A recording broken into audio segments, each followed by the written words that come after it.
I personally tried out a lot of products in 2025, whether I've actually purchased the products or if they were kindly sent by the brand. And we're just gonna do a deep dive into what products I actually think are worth putting your money into. So sit down, get comfy, enjoy a cup of coffee or tea with me, and let's get into it.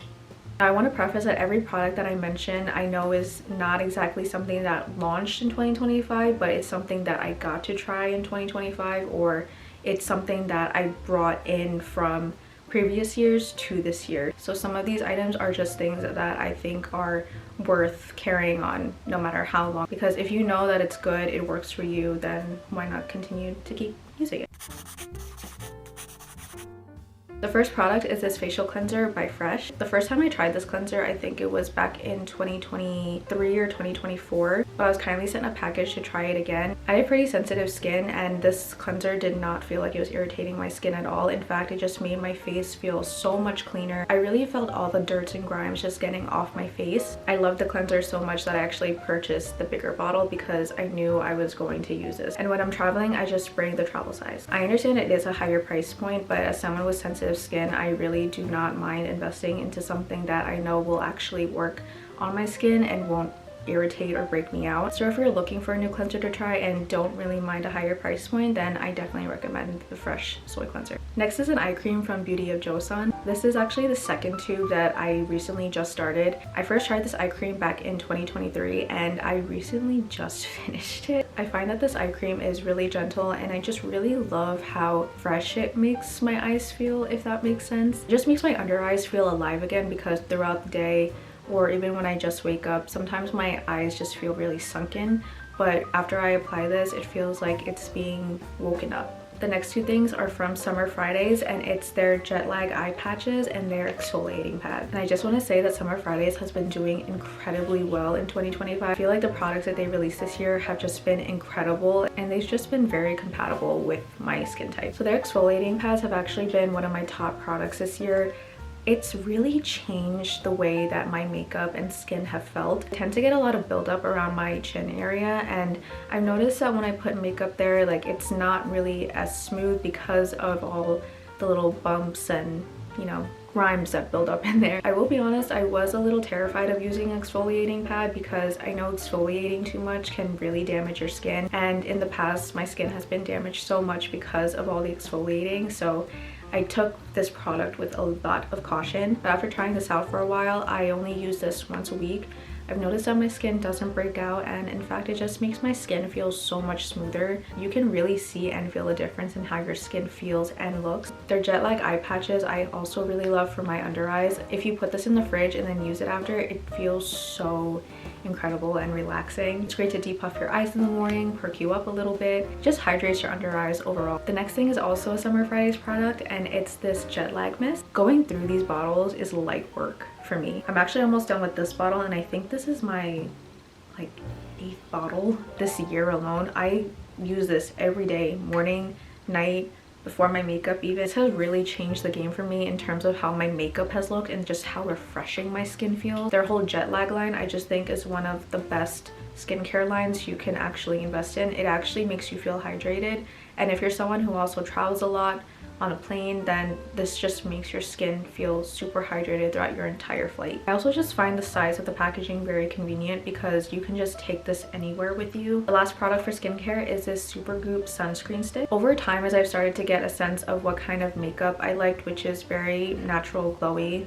as we can tell, the sunscreen stick has helped me to achieve that kind of look because it does have a very glowy after effect after you apply it. I also just find this form of sunscreen a lot more convenient than a cream type of sunscreen. It kind of also has a cooling effect when you apply it, so I really love applying this in the summer. It doesn't feel gross when I apply it. Packaging wise, it's really easy to travel with. I think it's just a really great sunscreen stick, and I also just realized that this expires this month. For body care, I have one line that really stood out to me, and it's from Knock Beauty. I love a self-care moment, but honestly, when it comes to body care, I'm not really someone who likes to spend so much time on it. So if I can get instant hydration and knowing that my body will get the moisture it needs and I can quickly get back to what I need to do. These are perfect for that. This is relatively a new brand and products that I tried out only a few months ago, but honestly it blew me away that I started to incorporate this into my routine every single day. Their body toner specifically is the product that really made me fall in love with the brand and the product itself. I will be honest, I didn't really think a body toner even existed. I had no idea what it was. It's essentially what a toner is like for your face, but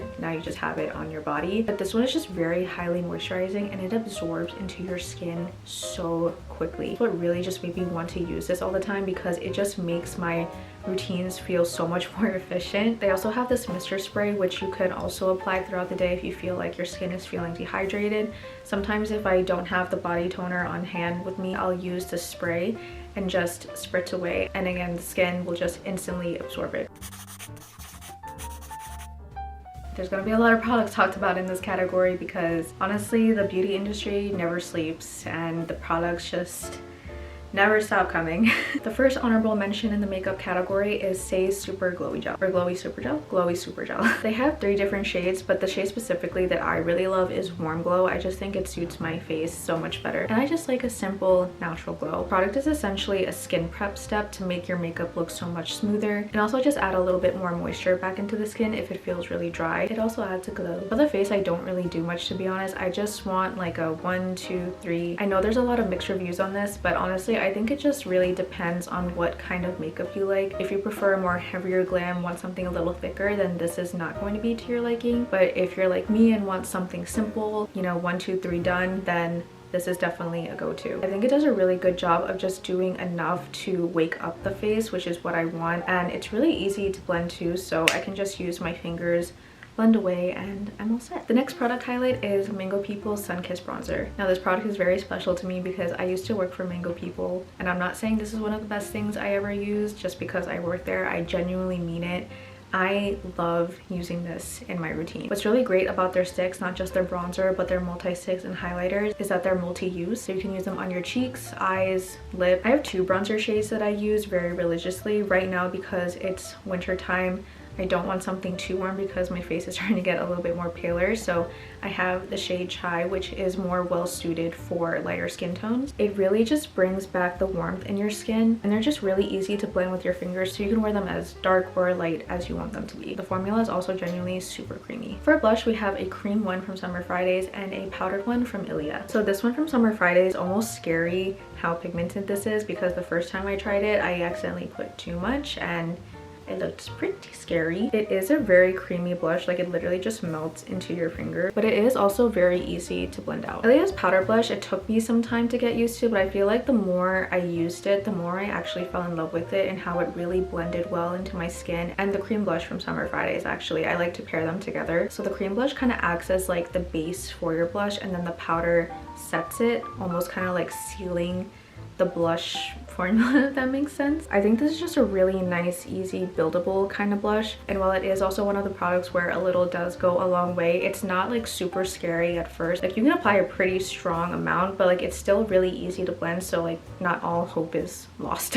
Quite an abundant amount of lip products that I do think are really good. But let's first talk about lip stains, because I feel like lip stains have been a really big thing this year. So this one that kind of doubles as like a fidget toy is from Miscellaneous. I think it's pretty easy to tell that anyone would gravitate towards this because of its unique packaging. Like it's literally an art piece and a fidget toy in one. The formula itself is just something you can't ignore because it's a really glossy formula, and of course the pigment is very buildable. Now in terms of a lip gloss, I think this is insanely beautiful. In terms of a lip stain, I don't think it's as strong enough for me, but to say that it doesn't leave a stain would be a lie because it does provide some pigment. I just think this one doesn't really work well on my lips, but as a gloss I think it's insanely beautiful. Now if you want a gloss with real lip staining power, then Mango People's new glossy lip stain is the product. The product has real insane staining power and glossiness to it. Like that pigment is super bold. So you can first wear it out as a gloss, but then throughout the day obviously you eat, you drink, and usually lip products by then would just disappear and you have to reapply. But the staining power on this is so strong, it actually lasts throughout the day, so your lips will still have that color pay off. Going into more of the lipstick direction, we have Glossier's Ultra Lip. I got the Ember shade specifically because this was supposed to be a black cherry dupe like the one from Clinique. So this kind of berry shade is supposed to be really universal and works well on basically everyone. I think it's a pretty good classic lip. Like if you have no idea what kind of shade will look good on you, then this lippy I think would be a great choice to invest in. And the formula feels really good. It's kind of like a balm. Doesn't feel sticky, doesn't feel heavy. It just feels like you're applying a really pigmented lip balm. Next is this lipstick from Jones Road Beauty. This shade specifically, Rosewood, has been my go-to shade for the past few months now. Formula is really smooth and I just really love how this applies, and I specifically just love how this shade looks on me. It has been my most complimented lip ever, and I will say that out of all the brands I've tried in 2025, Jones Road Beauty has been one of the most consistent to let me try out their stuff, which I am extremely grateful for. And I think they've done a really good job with their lipsticks. Next is another Ilia product, and it's their lip crayon. This one is in the shade Deco. I really like these. I think they're super convenient. I think they're really great for days when just don't really feel like doing a whole lip combo. I just want something one and done. At first glance, it might look like something that will feel really hard on the lips, but it's actually really smooth. The application is really easy. It does not feel like a hard lip liner at all. It's literally a lipstick just in a lip liner form. And the last thing is Edam's Le Chou Chou lip balms. These have definitely gotten super popular, and for good reason. I especially love these because I really love a metal applicator. It just makes the application process feel so much smoother, so much calmer in my opinion, because it has like that cooling effect as you're applying. So especially in the summer, it's not going to feel disgusting. Not only does it feel good on the lips, but it has a really great glossy effect, and all the different shades that they have is absolutely beautiful. One of my favorites is actually the one I'm wearing right now, which is Guava Fresca. But they also recently came out with like this croissant kind of line, and it also has a golden packaging, which I think is really beautiful. This one is called Croissant au Beurre, and it just smells so good.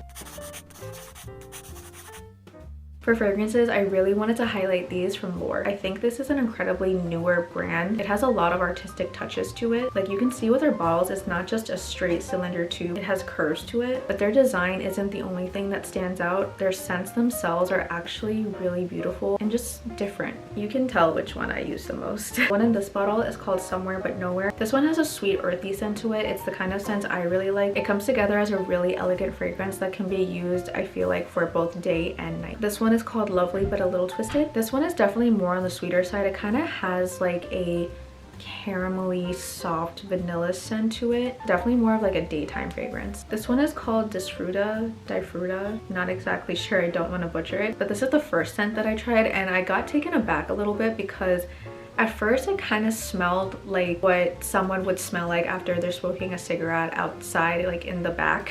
But after smelling it and wearing it a lot more, it does have notes of citrus to it. It's just very, very smoky citrus, but it's a very sexy fragrance.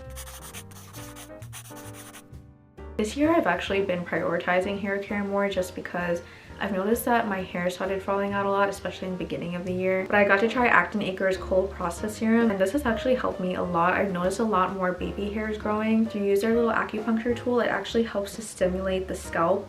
And then once you put the serum in, massage everything in, it just really helps to stimulate your scalp and promote hair growth. This doesn't mean that hair will just magically grow in places that it never grew before. This just helps more hair grow in places where your hair is already being grown. I also really love the applicator because you can just push the top and then you can get product or just remove it like that. I think it's just a very smart design. I know this isn't really hair care, but I really just wanted to share the French pin that I'm wearing. I've been wanting to get into different kinds of hair accessories because I just wanted something a little bit more elevated than my claw clips, and a French pin was a really great way to do that. I actually won this giveaway, and one of the giveaway items was this French pin. It's like an art piece, and the fact that it's a classic U-shaped French pin, which is the kind of style that I think would work effectively with my hair, because the kind that I got for myself, it's not exactly the U shape, but it is a French pin. It just has a different shape to it that just doesn't work with my hair. The one that I'm wearing right now is absolutely beautiful. It's perfectly structured. I also love that it's like a malleable piece, so you can gently extend, shape it, so it does fit into your hair the way you want it to. And the design on it just makes a really simple updo look super elevated.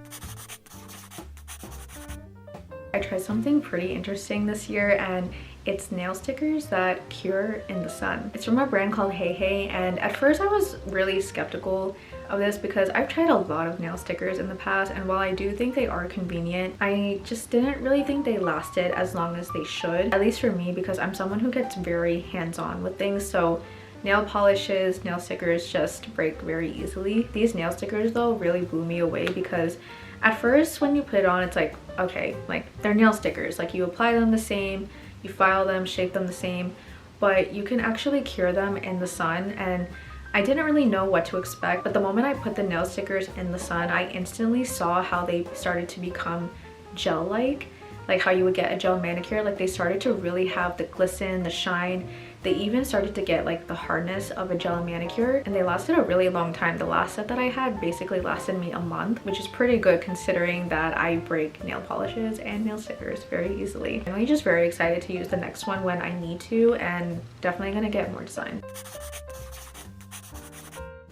I just titled it Miscellaneous, but I think I can title these like offline hobbies, because as someone who works in media literally 24/7 with my job as a creator, I am always on my screen, and that is not healthy for my eyes or my mind. So I've been really trying to hone down and focus on hobbies that didn't require me to look at my phone. One of my goals actually was to increase the number of books that I read each year, and 2025 I actually read the most amount of books. But one book that I really wanted to share is The Cursed Bunny by Bora Chan. This is one of the most interesting books I have ever read, and I discovered this book because when I found out that Dua Lipa had a book club, I kind of just stalked it for a little bit, see what book she recommended, and this was one of the books that was recommended for people who just tend to doom scroll and want something more short and easy to read. This just piqued my interest because Cursed Bunny, you know, like it's what about the Cursed Bunny?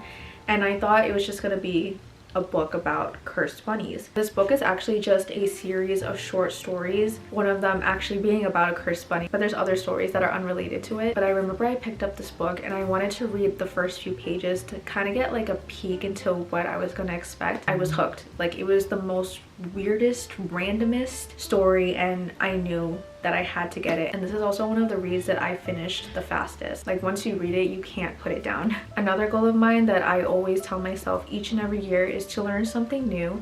And one of those new things that I learned is to play Sudoku. Sudoku is actually a game that my parents tried to instill in me as a child, but I never grasped the concept of Sudoku. I just never understood it for some reason. But now as an adult, I finally understand how to play.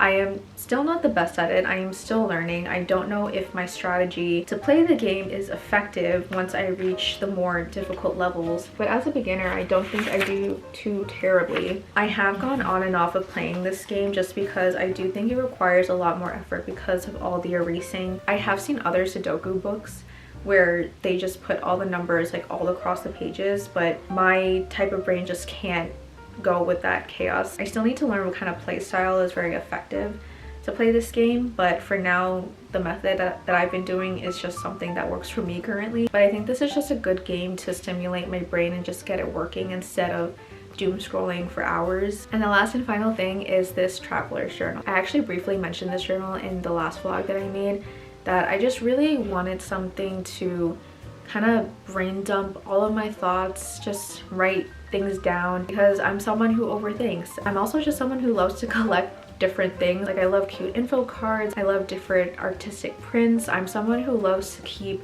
different things to remember a day, an event by. I also think journaling is just a great way for me to break away from the screen and get back into, you know, being with myself and, you know, just taking the time to reflect on a day, things that happened, you know, things that made me feel happy, things that really piqued my interest. I also just love to doodle, so if I can get the chance to just doodle some little things here and there, then just give my eyes a break and really focus on, you know, the paper instead of the screen. But that's everything that I've tried and used in 2025 that I think are worth it. Let me know if there's anything that you recognize that you've tried or actually are interested in trying. I would also love to know your thoughts on these products, and curious to see what 2026 will bring and what other products we'll get to try. But thanks so much for watching and sticking around to the end, and I'll see you in the next video. See you later.